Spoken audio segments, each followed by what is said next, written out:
friends, welcome to the Purple Zone, where public policy, practice, and people meet. Because policy isn't abstract, it's personal. So let's talk about it. Hey friends, welcome to the Purple Zone. I'm so excited because my friend Dr. Jeff Carlson is back to talk with us about AI plus education. Welcome, Jeff. Thanks for having me. So today's conversation is in part based on feedback that I got from our first conversation, which is like so great. If you guys haven't checked that out, I highly recommend listening to it. Yes. I know it's like a really long conversation, so you don't have to listen to it all at once, but there's some really great stuff in there. I listen to everything at 2 times speed, so that's my recommendation for everybody out there. I love that. It's a good recommendation. Okay. Also, I'm in a really wobbly chair, so I'm sorry. I'm gonna be going back and forth in this chair. It's gonna be, I hope no one hears it. Okay, so today I wanted to talk about, you and I are on a work group for the state. It's not a public, what were we saying? It's not like a public. It's not like an official legislative workforce group or anything like that. No, but it's a bunch of interested Idahoans in different places around the state, whether they're like lawmakers in education and business. I'm like representing the parents and coming in and having a conversation about like, what can Idaho do to be forward moving when it comes to AI and education. Yep. And so after our most recent meeting, I was like, oh my gosh, we got to get on and really talk, because one of the biggest things that came up, I would say, in the meeting, like just theme wise, but also things that I'm just like hearing around the state, are when it comes to parent information, like making sure that parents are on the same page and understanding what this actually means for education in Idaho. Yeah. Right. So the biggest question I would say is like, how do we prepare parents to understand and support AI in schools? And I guess I would walk back a little bit and not suggest that parents should be supporting, but I feel like once the information is presented, then it's, from my perspective, it's almost like oh yeah, well, that makes sense. It's not like something that's being forced. It's no, this makes sense. Like, we're in 2025, so let's talk about it. Yeah.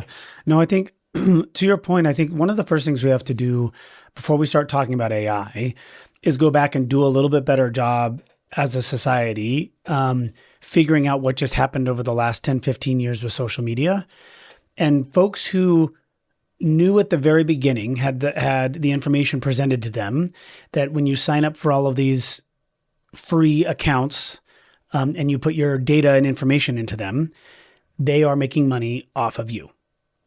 And so folks who had that in the back of their head every single time they were putting up content, on average, I think, were probably a little bit more judicious with the content that they put out there. And maybe on average, the older you are, so our younger folks may not have been as discerning in their content. Facebook came out like the summer before I went to college or something like that. And I think folks at that age were probably a lot different. Although a lot of the older folks in my life are some of the most prolific on Facebook now, I must say. But every single time you put something up to one of those free accounts, they're monetizing the information that you put up there, both not just to advertise to you, but also to like figure out what else to put in front of you to get you to spend more time on there.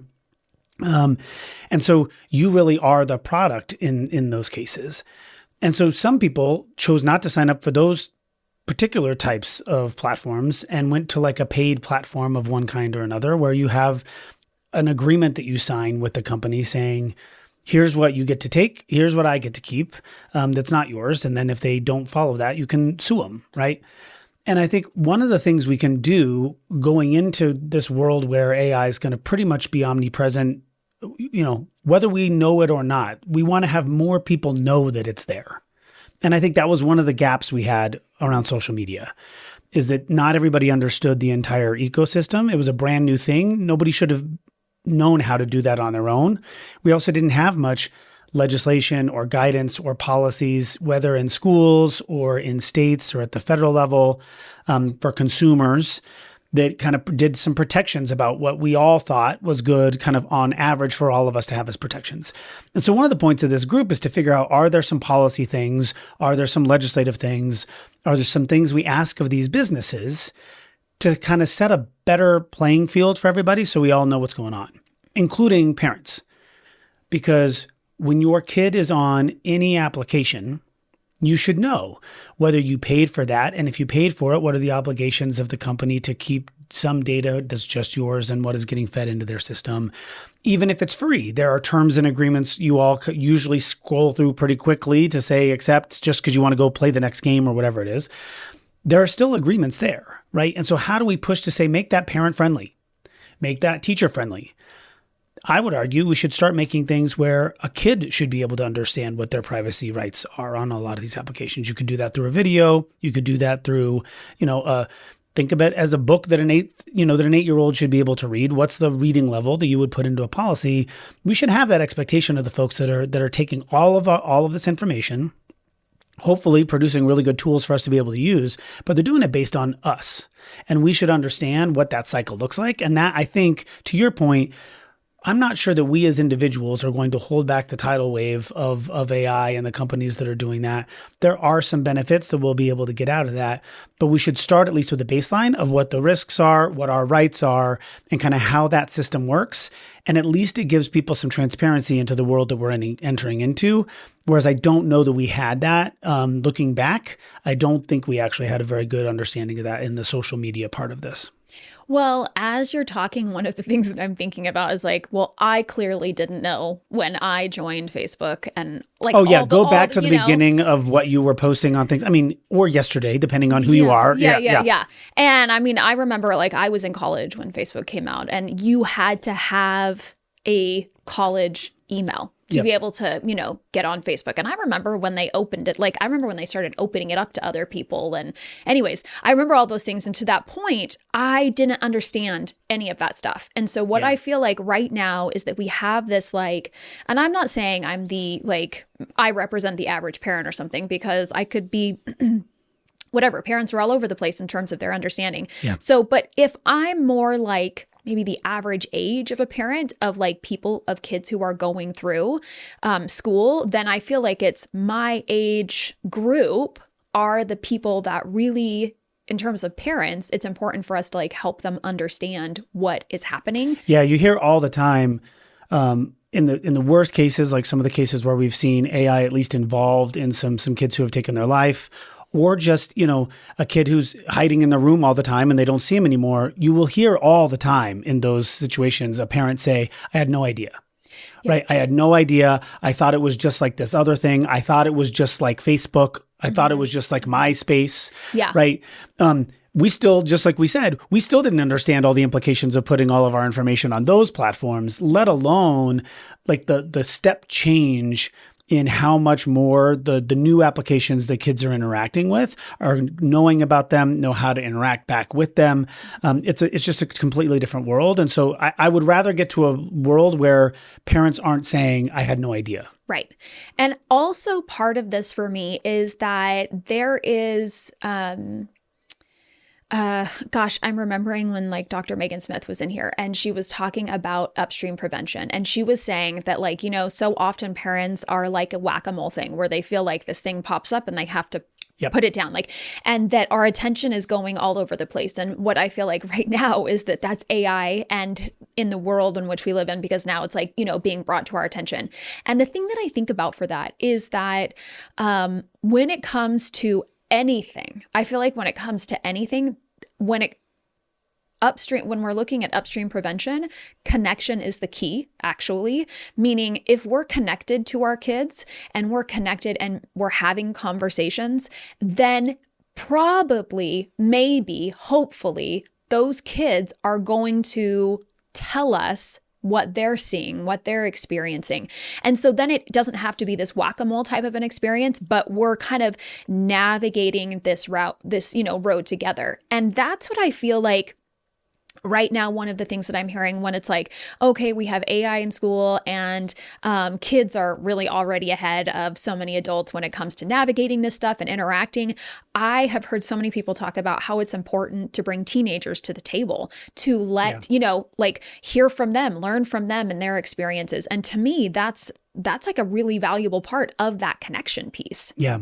Mm-hmm. Yeah. I think, we know now that the single biggest use of ChatGPT is for like personal therapy conversations, right? And that scares me on one hand, but there's another way where we can say, okay, people are choosing of their own accord of anything they could be talking to ChatGPT about. Yes, recipes are pretty high up there too, but they're asking for help. And so if we think about what it would look like, not just to talk to teenagers, but to also talk to the adults that are interacting with these things. Why is it? What is going on outside of using this tool that's causing people to have to go to that tool for help? And so are there things that we can either use and be more intentional about the type of help that that tool is allowed to give and not allowed to give? How do we connect that tool to an actual human being? Right? So at what point do we say, if you're going to use this for therapy, there needs to be a licensed therapist on the other end of it that's at least getting a scan of what was, the content of the conversation. That may cost a little bit more, but I would argue that cost is lower than some of the terrible outcomes we're seeing when we don't pay attention to this. And so that level of transparency, okay, we know that the data is showing us that more people are using this for therapy than anything else right now. That means people need help. So then if you take a step back, it's not just what policy do we put on companies or people who are using that application. What are some of the policy implications for the fact that people need a lot of help? There are things we can do outside of AI and outside of technology to help address that concern too. And so really use the tool to help inform the overall policy landscape, not just this limited thing that we're talking about, but use that data to inform everything we're thinking about. And it sounds like to me, kids and adults need some help, and that can be given both through tools, but also through connection with people. Agreed. So when I traveled around the state and I was talking with parents about what are their top things when we're thinking about our kids in Idaho, what are those things that are on your mind? Technology was at the top. And as I have worked and meandered and in and out of these conversations, I feel like that's 3 different categories. And they're probably more than that. But when we're looking at education, for example, the thing when I am talking with parents that I really try to break out is that when we're talking about technology, one, it's the actual hardware. I mean, the actual, device that they're using, the computer or their cell phone, that's one. Then the second one is social media. That's another component when we're talking about technology. A lot of times people will throw that into that bucket. And then the third one for me is AI. Those are 3 separate things. And I think it's important, and there are probably more, but those are 3 separate things that I think are important for us to differentiate when we're having this conversation. Because I think some parents are okay, well, and this connects back to transparency, I think. When we've talked with parents, that's something that's really important to them is the component of transparency. Yep. So how do we then help? Because, got some feedback from parents and educators on some of these different frameworks that we're seeing around the United States. Okay, Idaho's looking at frameworks because everyone else is, lots of people have done the same thing. Yep. We don't need to reinvent the wheel. So let's look at this stuff. So in sharing some of those frameworks with with some people in Idaho, the feedback, one of the things that I got from parents was one, can there be transparency in this process? And 2, there were 3 things. 1, can there be transparency in this process? Okay. 2, it's super important for us to educate parents about AI. Let's all get on the same page. What does that look like? Does that look like using parent groups or the, state PTA or, districts putting out information, kind of like a statewide kind of service, education service announcement kind of a thing. Yeah. And then the last one is is it possible to not have my kid interact with AI? Yeah. Yeah. So I think on the transparency piece, I think that's one of the things we might be able to do is say, not only do you have to have a privacy policy, right? And not only should that be legally defensible and people should have a right to action if that's not held up to, we should demand that whether you're a parent or not, you should be able to understand how does that privacy policy change when somebody is under the age of 18? How does it change when they're under the age of 13? And we should all be able to see that, not at the end of 56 pages of legalese, but in a single page at the most. Here's what we're doing. And if a company can't explain that to you in a way that you can understand, in a way that I would be able to show my grandparents and they would be able to understand, and the way that we'd be able to show an 8-year-old and they'd be able to understand, they're not meeting the bar. We have to be able to say, yes, there's a whole lot of legalese behind this, and here's the 56 pages if you want it. But here's also just in plain language what our expectations of ourselves are and what you can expect of us.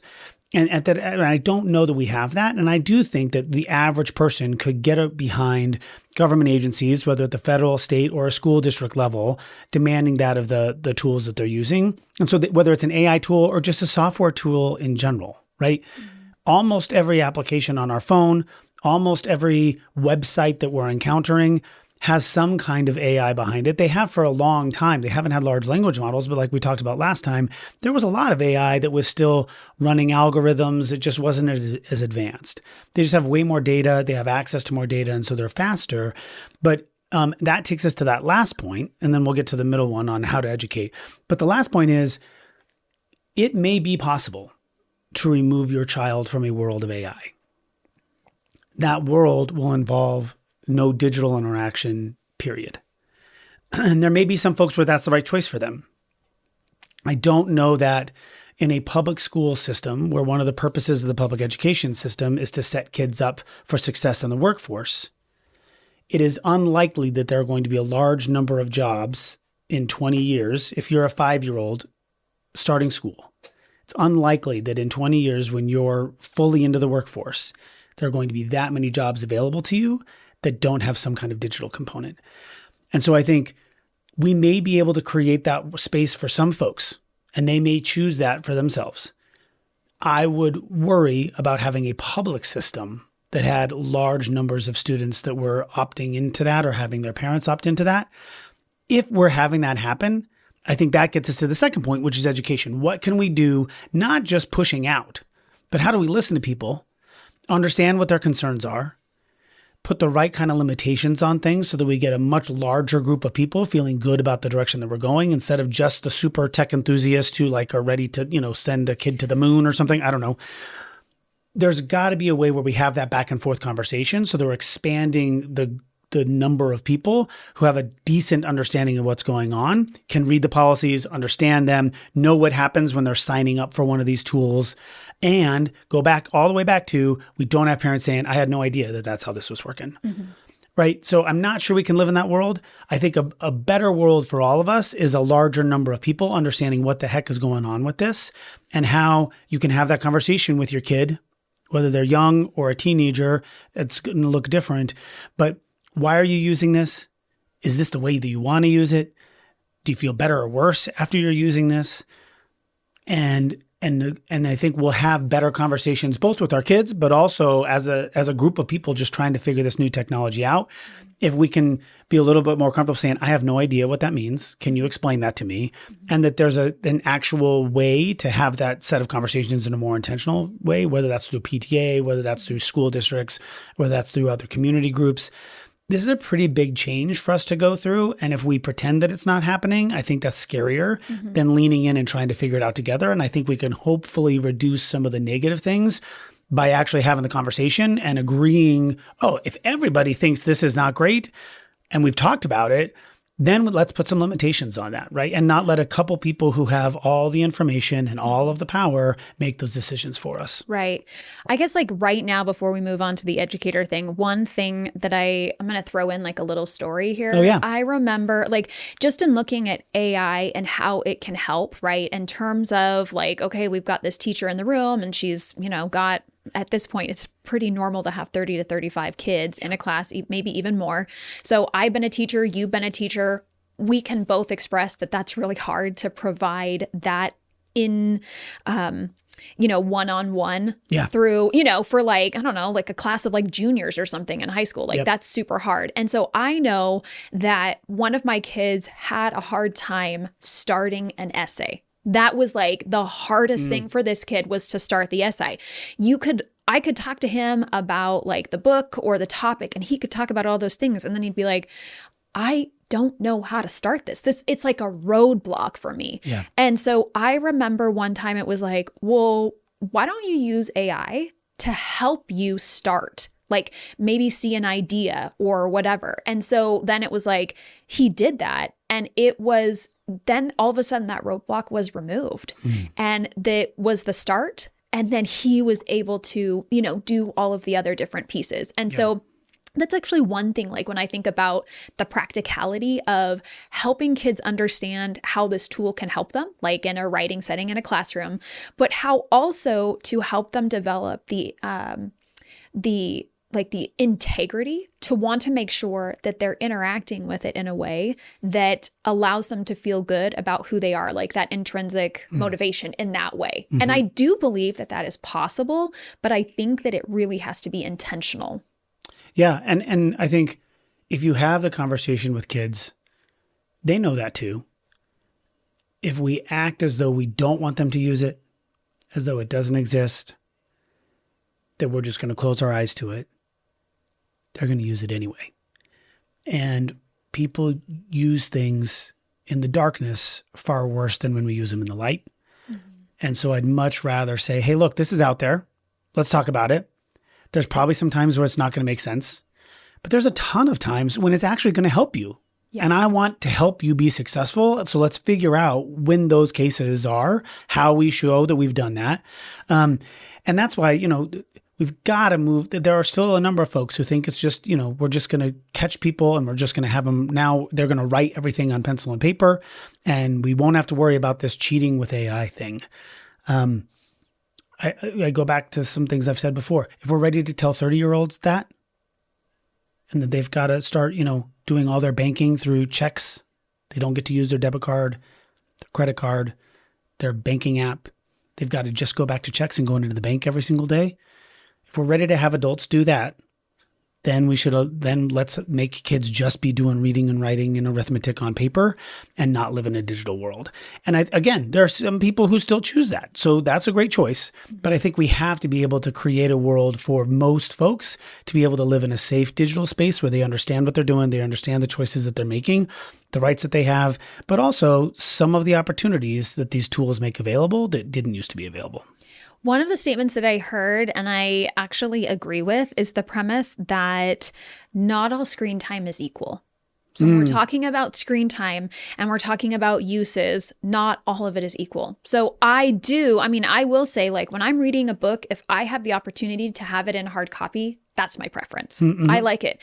And I know that when I write notes out by hand, I'm actually like intaking that better. And I think there's been studies for that and stuff. Yeah. But I do think that, to your point, when you were talking, I was thinking about banking and like on my phone, and like my bank isn't that close to our house anymore. Right. And so my kids they have like learned that, like, if they get money, like sometimes they get checks from people or whatever, they've learned, they've got their login, they can, do all the things and do it right through their phone. And in my mind, I'm like, that's quality screen time, because one, they're here. They don't have to if I get into the environment, we don't have to drive all that length, right? Like gas, and it also saves their time and, all of those different things. So I think that's also true when we're talking about K-12 education. And I know you and I have in some measure like differed when it comes to computer use in elementary school. I know that there's a district in town that has moved from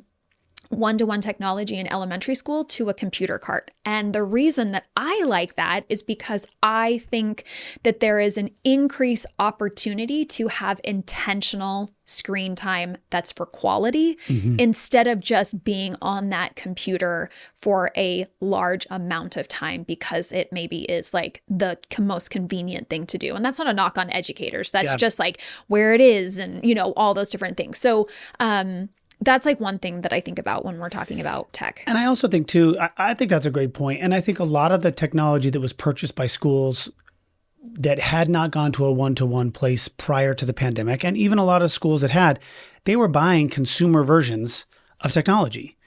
And I think one thing we could demand is an educational version of a lot of these types of technologies. There are tablets out there that are used for 5 specific purposes and don't do anything other than that. Right? It's unlikely that in another 5-10 years, we will be using computer screens as much as we are. Everybody's already coming out with glasses. When I used to work at T-Mobile, and we learned that Apple was already designing for a world that wouldn't use keyboards because they knew that the technology, you wouldn't need to be typing into things. You'd be speaking into it. You'd be listening back. You'd be able to just kind of tap into things. And so I think there are some opportunities for us to say, are there tools that kids should have access to? Whether it's because we're biased and so our research makes it look, so we design the research to say, oh, when kids write things, it's better. And that's maybe biased because that's what we've always done. Whether or not that's true, and maybe it is true that it's just always going to be some kind of physical, tangible linkage to the information you're taking in when you write it down. I see people all the time now with like a stylus and a tablet that they're able to take notes, and it takes their notes and puts it into a digital format so that they can go back and see it. They can summarize it. They can say, okay, here's my journal and I'm writing wherever I want. And I like actually being able to write however I want. Some days my handwriting is messy. Some days my handwriting is neat. I would like to be able to go back and remember what I said 3 days ago on one of those messy days. And so I don't think it's just a matter of like, do we have a Chromebook or not? Do we have a tablet or not? Why are we using it? What things don't we want it to be used for? And can we demand from some of the folks that make these devices to produce something that actually meets that need and isn't an everything to everybody all at once type of device, which I think we're used to in the consumer market, but we probably shouldn't have that for kids, particularly younger kids. And so if we use either the public system or government agencies or government regulation to say, hey, you can create these devices, but the market is going to look like this. You don't get to have it be able to access every single thing that's out there. I think that's maybe a middle ground that we should be able to expect both of schools and of the technology providers to figure out is not all screen time is bad, but not all devices need to access everything. Right. The other thing that I wanted to mention before we hop over to the educator is that when it comes to, I mean, we've talked about, like the device itself and then also just some AI stuff. But when it comes to social media, one thing that I think is valuable that's valuable for me to remember, and you kind of like, you mentioned it when you were like, okay, well, we know these things. Why don't we demand of companies to address and do better for us and put pressure on the companies instead of putting pressure on schools, and also maybe parents take more of this onerous on yourself as well. Actually, something that I think is really awesome is the Idaho PTA, which I'm like the past president of, the new president and the board, and I do sit on the board. I'm the director of public policy for them. But they are working to spread this message around the state about like intentional tech time and intentional screen time. And they had this event over in Idaho Falls where teenagers and adults were there, and they took these pledges, and they were pledges that were geared towards, I'm going to, like, for example, I loved it was actually Senator Kevin Cook. He posted this on his social media page that when he stands in the grocery line, he commits to keeping his cell phone away because he's going to look at people and interact with them and try to have conversations. Yeah. And the thing that I liked about that was that, one, they're including adults in the conversation and not just gearing it like, teenagers, you're the only ones that have to do this. Like, adults are going to participate in this too. Yep. But I do know, and listen, I love PTA. Like, it's been something that I really enjoyed for the last, I've been a part of it for 10 years, and I serve as a federal legislative chair on the national PTA. But I will say that I think Idaho PTA is doing a fantastic job in saying we need to put pressure on social media companies to make the changes that are going to be safer and more helpful for us as consumers, including our children, versus national PTA that I don't agree with their approach in terms of how they are interacting with some of these social media groups. And I've let them know that I disagree with the way that they are doing this. And so Idaho PTA is, from what I understand, the only parent organization in the nation when it comes to PTAs around the nation. We're the only state that's taking this approach. And I'm really proud of the parents in our state for that. Yeah. Yeah, absolutely. So anyways, I wanted to throw that out there. Yeah. Okay, I'm glad you think it's great. So the last thing that I want to get to is just in terms of educator feedback. So one of the biggest takeaway for me from educator feedback was that they need training. So let's talk about that. Yeah, I mean, I think, we're at 33 or 34 states that have set out some kind of guidelines or policy around AI in education. And that's one of the things that we're looking at is we've got all of those policies in a folder sitting on a Google Drive to look through, probably use some large language models to help summarize and find what's good and bad in those. Teachers are in classrooms right now right now, actually working with kids, trying to figure out when and how they should be engaging with tools that they know have AI embedded in them or explicitly AI based. And the policy that we set right now is going to be outdated in another 3 months, in another 6 months. And one of the best things that we can do, I think, for both teachers and kids is a little bit of what we were talking about with parents as well, which is like have everybody understand what the playing field is, and then be transparent about how you're thinking about using these things, and set up, and that to be kind of the goalposts are not very specific uses. We are going to allow people to do this and not allow them to this, and we're going to prohibit this. If Senator Cook was out there saying we should prohibit all social media use, then he wouldn't be able to post that message that said, hey, here's a really good thing going on in Idaho Falls, right? He for himself is saying in the grocery line, I'm not going to do it. Maybe there's other people who are not going to do it when they're going to the restroom, because that's like a huge, you always hear people about like, oh, I'm scrolling. And it's like, that's probably just from a health perspective, maybe a good way to think about it, but not to not use it at all. Right. And I think that's, again, when we go back to teachers and kids, when we tell teachers, you are in charge of prohibiting the use of this thing, we end up seeing kids figuring out ways to go around it. And if we tell teachers, you're not allowed to use this thing, then we're actually taking away some of the positive things that may be able to be done with teachers. A lot of the stuff I hear that teachers are using AI for are not direct instruction with kids necessarily, and not kid facing. It's a lot of the back end lesson planning. It's a lot of the, hey, here's my last 5 years of lesson plans for this chapter of our science textbook. And here's a bunch of assignments that don't have any student information on them. How are my kids doing at this? Like, how can you make my lesson plans better so that this year when I teach chapter 8, like what should my lesson plans look like? And then that teacher's not sitting there and doing exactly what pops out. They're saying, no, I hate that. No, my kids in my classroom don't have any idea what that means. So I'm going to change it over to this type of thing. And so it's a dialogue between the teacher and the tool. So I don't think we should prohibit it there.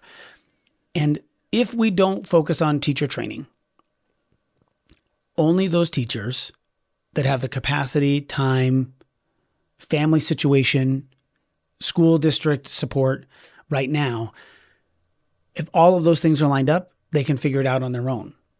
And then the kids in that classroom are benefiting from that. And that teacher is as well. And that teacher feels like they are participating in a major change in society and the economy, and that they're on top of it, that they have agency, that they know what's going on. We've got a lot of teachers who don't have anything else other than they're waiting for the district to tell them what they can do and they can't do. And we've created some of that over the last few decades of all the things that we've put down on districts and teachers, all the policies that we tell them what they can and can't do. We're getting better and better as a state at prohibiting things that teachers and schools can't do. This is one of those cases where we want to say, here are kind of the rules of the road, but then let teachers figure out what's going to work for them. So whether that's training provided by groups that have done a whole lot of work on AI and figured out, hey, not here's what works and here's what doesn't, because it's going to change tomorrow, but here's how you can figure that out for you as a trusted, trained professional who's working with kids every single day, who has to make a decision about everything from discipline to academics to emotional changes that a kid's going through. AI is going to be involved in all of that. And we want you to be empowered to make the right decision at the right time with each and every kid as much as you can. And so here's how this is working. Here's how the algorithm is working behind the scenes. Here are 3 tools that our school district has paid for, and we're going to give you PD on these so that you can use them, and so that everybody has at least the access to use it. It's still going to be on teachers probably to how much they do. But I am worried right now that we've got a world where some teachers, sometimes younger, I think people have that perception, and that's probably true over the course of things, but I don't know that age really has to do with it. It's, are you in a really well-resourced school district? Do you have time where, you've got somebody else who can take a lot of the chores off the plate, and so you're able to sit and tinker around and play with things? I want to give every teacher the opportunity to learn that stuff. And so I do think that both at the state and the district level is give teachers intentional time to learn about these tools and start making choices for themselves about how they want to use them, instead of just leaving it to the people who have had enough time, space, capacity to figure it out on their own. And a lot of other folks are used to a world where they're waiting for permission from either the district or the state to say, go do it. We need people to be able to feel like they can go do it right now. Agreed. And it has to be, not to your point earlier, it can't be a 56-page document to our educators, right? It needs to be an easy, accessible 1 to 2 pager, plus we're talking about professional development like right there for them. Yeah. And as we close out this conversation, there's 2 things that I want to know. One, I know that in Utah, because I have a friend that's a lawmaker down there, one of the things that they're doing down there is that they are having, they're creating a framework for education policy in general that comes to the legislature. And what they want to do is only have laws that help move them forward in their public education policy their public education outcomes for their kids. So they don't want laws that are coming in that have nothing to do with helping them achieve their goals. Yep. And if those laws come in, they will kill those bills. Like, that's the plan. And the thing that I like about that is that it makes me think about is, one, I don't necessarily think that we need to have all of these AI laws for Idaho in public education, because to your point, they're going to be changing, like things change all the time. Yep. And 2, frameworks that we provide that we're like talking about here in this work group that we want to present to the Department of Ed and how they integrate that, those are going to be no good if they're going to be useless if we don't provide the training for teachers that they need. Yeah, right? I love that. And I go back to thinking about either when I was in my classroom, I only taught for a few years, but I watched my parents teach for decades. And they already know I think this, but I think that they were amazing teachers. And when they were given the tools to make choices about how to help kids succeed, and didn't have rules put on them about how and when they could help kids succeed, that's how they felt successful. And we may make a lot of tools available to teachers, and they may know that there are 2 kids in their class whose family has a ton of apprehension about some of this digital world stuff that we're going in. And so it may be for the entire year, or it may be for 2 days, that they make the choice to say, you know what, these 2 kids are going to sit over here with me. They're going to be on the turn the page book. We're going to have a conversation afterwards. I may have an aide in my class that's going to do something different with them. And then maybe next week, the parents are on board and we're ready to go and they have a successful conversation with the family about that. Maybe that doesn't change for the whole year and they still want those 2 kids to be successful. And what I don't want is the state to make changes, whether it's an AI policy or any other type of policy, that would stop folks like my parents and any teacher across the state from knowing how in their classroom to make sure that each one of their kids succeed. We need to give them every single tool possible so that they have more chances to help kids be successful. But we should stop limiting the tools that are available to them. We need to stop limiting the ways that they can and can't interact with folks. It's their job to figure it out with their teachers in the building, with the families of the kids that are in their classroom. And then if there's stuff that comes up at the district level, that's why we have local school boards. That's why we've delegated all of those decisions down to that, not just in Idaho, but across the country. Let people figure that out, hopefully at the family level, then at the classroom level, then at the school and the district.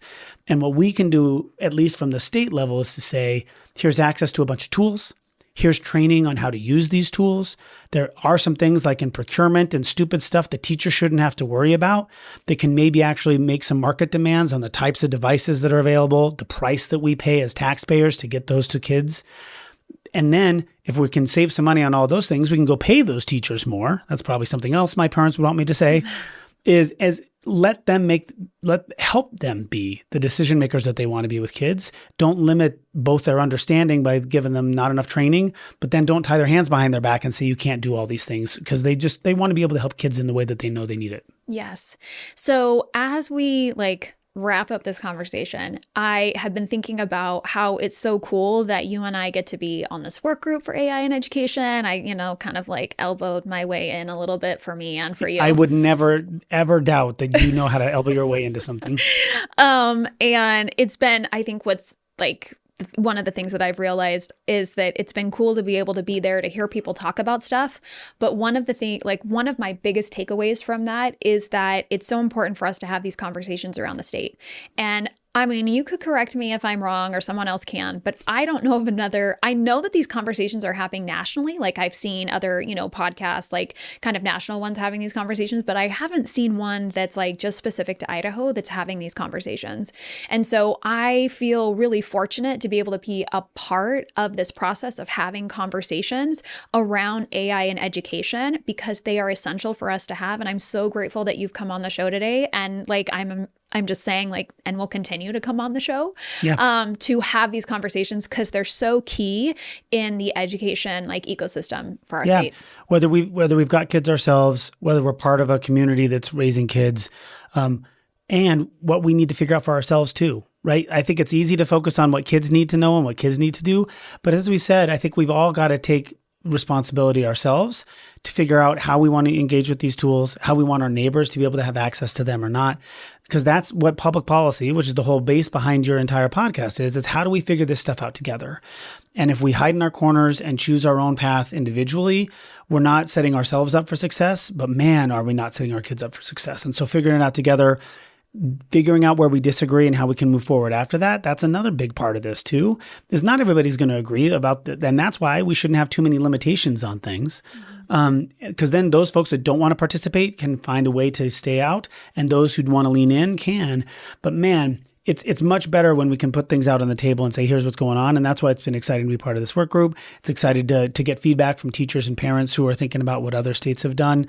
It makes me smarter as I think about what we might suggest either to policymakers or legislators or folks who are working in schools every day trying to figure this out on their own. Yeah. So I really want to encourage all of my friends and listeners to use the, it's in the show notes to like get a hold of me and provide feedback. Like, tell me what you think, like ask your questions because it's really important that we hear from people about this topic. Absolutely. So thanks for coming on, Jeff. Glad to be here. And that's a wrap for today's episode of The Purple Zone. Thanks for being here. If you liked what you heard, leave a review on your fave podcast app or on YouTube. And from me to you, the heart of The Purple Zone says community is where policy comes to life.